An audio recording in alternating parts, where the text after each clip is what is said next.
around the same time, we both got into doing some photography, messing around with some video, and full disclosure, we are not pros by any means whatsoever. Not even close. We've learned the hard way in a lot of ways, and wanted to be able to share a little bit of what we've learned for maybe somebody who's an amateur that's just getting into creating content and really want to focus on what you should be doing first instead of making the same mistakes we made. Yeah, we just want to give some tips from a fellow amateur's point of view, basically. Because as many great creators as there are out there, and how much they inspire me to do what I'm starting to do now, sometimes it's hard to digest it when they're just so good at what they do. So we thought it'd be a good idea to show you some things from, somebody's point of view who's in the same shoes you are, hopefully, and that it's just fun to get out there and create. It's, I mean, you said it right there. It feels like nothing's going to be good enough because you're just getting into it. You're taking shots. You're just happy to get out there and shoot anything. But at the end of the day, there's people posting on Instagram all the time with these epic shots everywhere, and it's just like, wow, my stuff's not good enough. Nobody cares. Nobody wants to see it. Yeah. And the fact of the matter is, it's the wrong attitude. Everybody has to start somewhere, number one, but it's also subjective. It's art. And so you should do it for you and want to be able to, know that even if it's not perfect, it's your moment and it's your progression to becoming better. Yeah, in the beginning, everybody has fears about things like that, like talking on camera or, if I cut a video where people want to think it's good. And you just need to make it so you think it's good and share it, and somebody will like it. Yes. The people that mind don't matter, and the people that matter don't mind. So there's 5 things that I think take precedence over everything else when you're first starting, and really are the kind of the fundamentals, I think, to get into, because everybody wants to go get a new camera and do stuff, and we kind of get what's called gear acquisition syndrome. Yeah, that's a big problem this guy has over here. I have gas. Right off the get-go, I felt like, well, if I had that camera, I would just be so much better. If I had that guitar, that's going to make me, that much of a better guitarist. And, maybe it helps a little bit, but to be honest with you, it's not where you want to start. No, we all get that problem. And then you think, I get that new lens, I get that camera, I'm going to be so much better, like you said, but you wind up almost being worse because you spend all this time learning that new piece of gear. When you have a camera that's completely capable, even if you don't have a camera, you probably have a cell phone, right? And these cell phones have phenomenal cameras in them now. So there's no reason you can't make something. So I think that brings us to point number 2, which would be some things that we can maybe not spend so much money on. Lighting. Yes, lighting is super huge, and again, people usually want to go out and get the camera and think that's going to fix because they're getting poor, quality video and low lighting. Well, most cameras have that issue, some more than others, but you really want to make sure that you get at least a decent lighting system to start with, or that you learn how to actually leverage natural lighting. Okay, like you have all this lighting, but I don't have anything at all. What would maybe be a good thing for me to start with? If you have like a home situation, maybe like a small studio or just kind of like a scene that you're trying to film, you can usually accomplish most of it with a 2-point lighting system. Okay. If you want to get a 3-point, that's fine. Personally for me, I actually like soft lights for everything because it's a little bit more flattering on the skin, but they have a lot of LED systems that have kind of softeners on them. I usually like to have that, that big setup. Yeah. And I mean, it definitely looks nice, but I'm just not at a point right now for something like that. Absolutely. But I don't want to miss out on maybe getting the best lighting I can if you're saying that's such a good tip. Yeah, well, there's definitely, just these little bit of extras. The more money you throw at something, it's not that it's like exponentially better. It's just like, oh, you got that little extra convenience. This one you can like adjust a little bit and you can turn it up or down instead of moving it forward or back. Okay. That could be convenient when unlimited on space, So it's all about kind of making little sacrifices here and there, but, don't get it in your head. You got to go out and drop $1,000 to play with the big boys because, to be honest with you, 90% of what you would ever want to do, you could accomplish with a $40 on Amazon. I mean, we're not like trying to sponsor anything, but I know personally because I've helped a lot of people recently that have asked, and it's $40 or $50. You can have them shipped, just a soft light kit. And the only other thing on top of that besides lighting that really gets me brings us to number 3, which is audio. That's a big one. I can't deal with a video with bad audio. I can watch a bad video with good audio, but it's something that is painful for me, and my brain just rejects it, and I shut it off. Just the sound of it, I don't know what it is, but I've definitely heard that before. I've noticed it myself. The video can be spectacular, but if it doesn't sound right, it sounds tinny, it sounds like they're far away. I just click to the next video. I don't even care to watch it. And so there's some easy things to do. You don't have to be like a pro audio engineer to be able to get good quality sound. And so the first thing is, pay attention to what you're using. If you're still using like your onboard camera's internal microphone, some are better than others. There's a lot of improvements out there, but I really don't feel like they hold a candle to something you can get a lot closer, like a lavalier mic.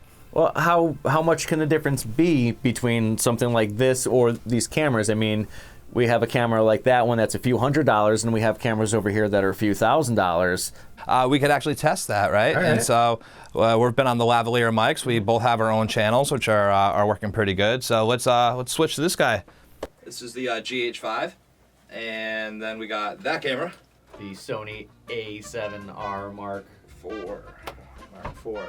and then we got the Sony A6000. Just to give you like a little sample of it, we're not going to hear it, but I'm pretty sure this is the winner. Most likely. And we got two slightly different ones on right now, but this is just a $20 Power DYs, I want to say. I think I've bought 4 of them, because for an emergency, stuff in your gear bag, you can record audio from your phone. You could just have it in like a cradle in your car, and know that the mic's right here instead of picking up all the extra road noise.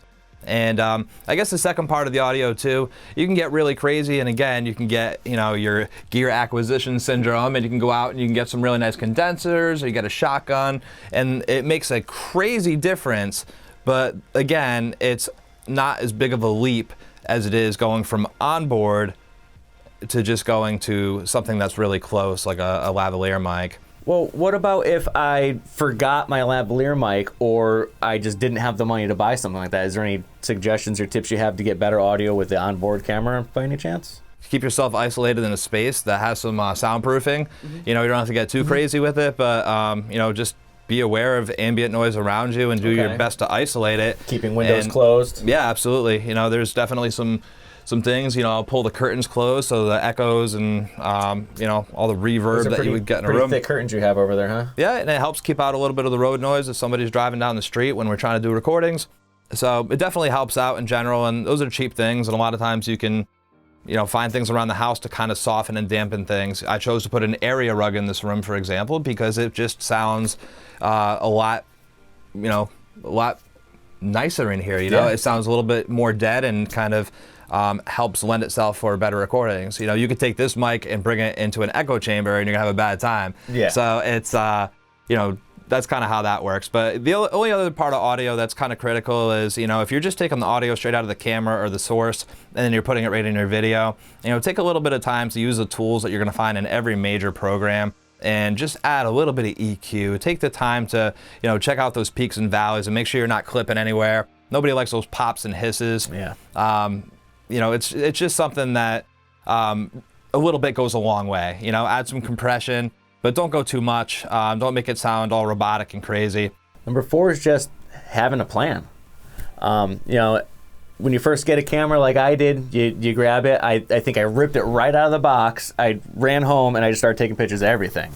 And for a little while it was like that, and I was wondering why everybody else's images look so great and mine were okay. Yeah.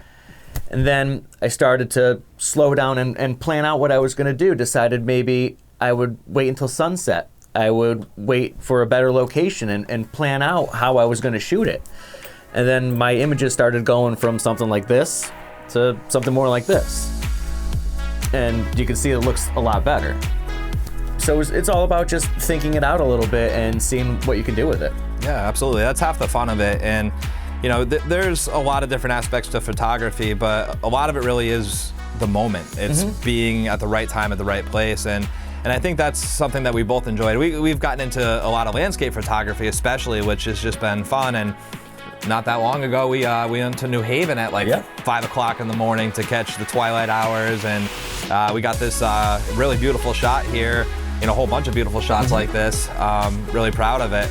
But, it took effort is everybody like that nuts to get up that early in the morning just to try to capture a really cool shot? And we made a day of it. We got a bunch of cool shots. It's something that we had to really think about and plan and put into action in order to accomplish. And that's really all it takes, is just that little bit extra. Actually, now that you mentioned the effort, is something that really translates well into photography. For instance, here's this shot. I took it at a waterfall not too far from here. I went on a day it was snowing. And it's not the best shot by any means. It's a good shot, not the best, but it means a lot to me, and people see that in it, and they like it because of that. Because I put in the effort. You could see I was there in the middle of a snowstorm. I must have taken it seriously, they thought. And it came out really well for that one reason. I had just really learned enough to take some decent pictures, and I went to Ireland and I ended up finding out that they had this waterfall here, and I'm like, I'm gonna grab this long exposure. I'm big time now. I know about ND filters, and like, you know, I'm throwing it out there. I took a whole bunch of shots, and I landed one shot that I was so freaking pumped about. And I know which one you're talking about. Yeah. And this shot was, you know, it meant a lot. I was so proud of it. Everybody who saw it's like, oh my God. And, you know, that was a huge step for me. Part of like having a plan is, you know, take the time if you're really serious about it and invest in a little bit of education. There's a ton out there, and you can find a lot of people that are a lot better than me on YouTube explaining a lot of great things. But to be honest with you, you know, don't be afraid to shell out a little bit of money and actually take a legit course that's gonna go from start to finish and break down every aspect.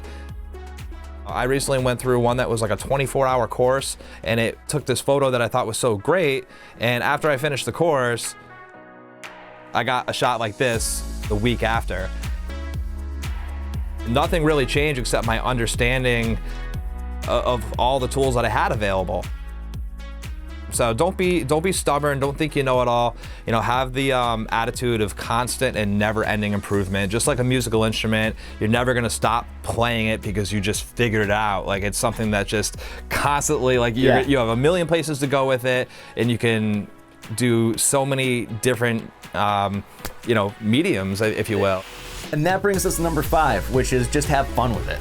Don't worry about being the best one on Instagram. Don't wait until your videos are totally polished before you post them. Just post it, make it the best that you possibly can, and know that next time it's gonna be that much better. And be excited to share that with all of us and go through this together and see where we all end up in the end. Put it in the comments if you have a video or something you want to put up. We'd be happy to take a look at it, and like us, subscribe, and all that stuff. We'll see you next time. See ya.